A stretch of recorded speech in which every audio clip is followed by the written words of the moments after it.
I'm Lance Yelvington for CyberCountry. You know, there isn't any sort of heartfelt emotion that we've had that can't have a country tune attached to it. Well, with that in mind, Lorrie Morgan has managed to put together a splendid display of old country ballads called A Moment in Time. Let's find out more about Lorrie's new offering, A Moment in Time, in this CyberCountry Minute. Well, I wanted to do this album because um, it, I felt like I was needing something. I was craving some kind of creativeness or great music. And I'd worked with Wally Wilson before in the studio, and we worked so well together. And we started talking about how great it would be to still be able to be creative and not so technical in the studio.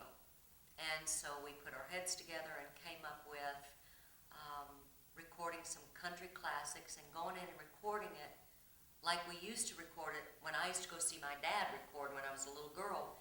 And they would be in one room together, the singer, the drummer, the guitar player, the strings, the background vocals, and we just decided that that's what we were going to try. And it kind of felt like new life. Like even though it was gone back in time, it felt revived and renewed. It just felt right. Well, the cool thing about it, the thing I like about it, is you get that kind of Patsy Cline, Ray Price sound in the background. And when you picked the songs for the album, was that a difficult process? Because I'm sure a lot of these older tunes, these iconic tunes, were part of your favorite. I bet we went through 1,000 songs for to try and narrow it down to 14. And of course, every song I was like, I want to do that one. No, I want to do that one. I want to do that. Finally, it was like, we got to narrow this down. And then it was like all I was picking was ballads because I love the lush strings and I love that, just the symphony sound and the romance of it all. And Wally was like, okay, we've got to put a few up-tempo songs on here. So, it was fun to be able to do the strings and then have the twin fiddles and the steel guitar. And it was just like we were we were in our own world deciding what songs we were going to do and just having a blast picking the songs. And, there's no rhyme or reason for any of the songs. There's no, well, let's go in this vein or or that. We just picked what we liked.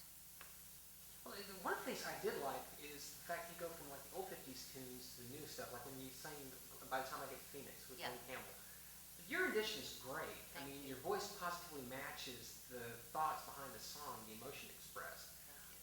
Whenever you sing like that, especially these tunes, is that tough to get your head around, or is this one of those things you just draw from and say, hey? They weren't tough for me to embrace at all. These are the songs that made me fall in love with music when I was a little girl. So I've loved these songs as they were my own for years. And now to finally be able to get to record the songs was just an added pleasure for me. And I've sang them around the house, I've sang them in the shower, I've sang them, sometimes on on my shows. But this was my time to make them mine and to just hold them like I've always wanted to hold them. And that was not to say that I didn't love the original versions, because I do love the original versions, but you can't compete with the original versions. This is not a competition album. This is just a tribute album to the songs that I fell in love with.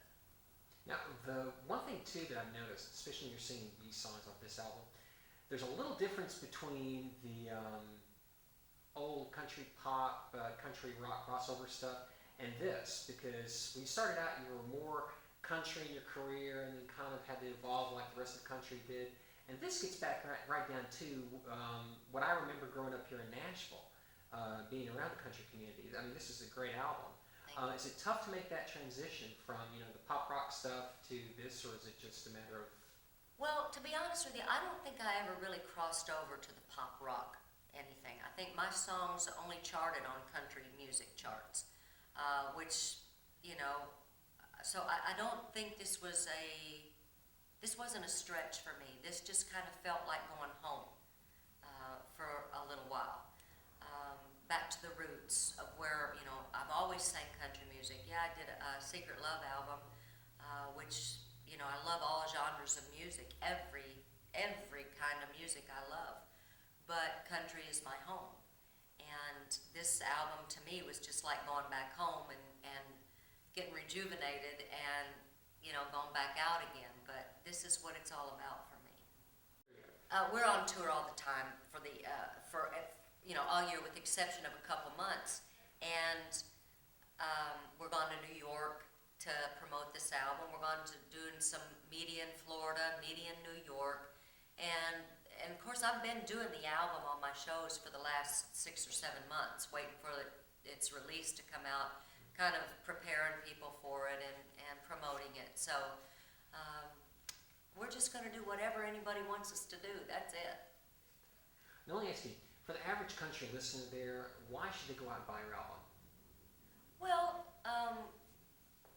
if they want a taste of how country music was made years ago versus how it is now, if they want to learn more about country music, if they're not familiar with some of our past songs, this would be a great opportunity to say, oh, this is why she fell in love with country music, or this is the song she listened to growing up. And plus, if you just want to be refreshed, it's just a refreshing album. It's like, you know, going back to yesterday and just kind of regrouping and feeling good about music again.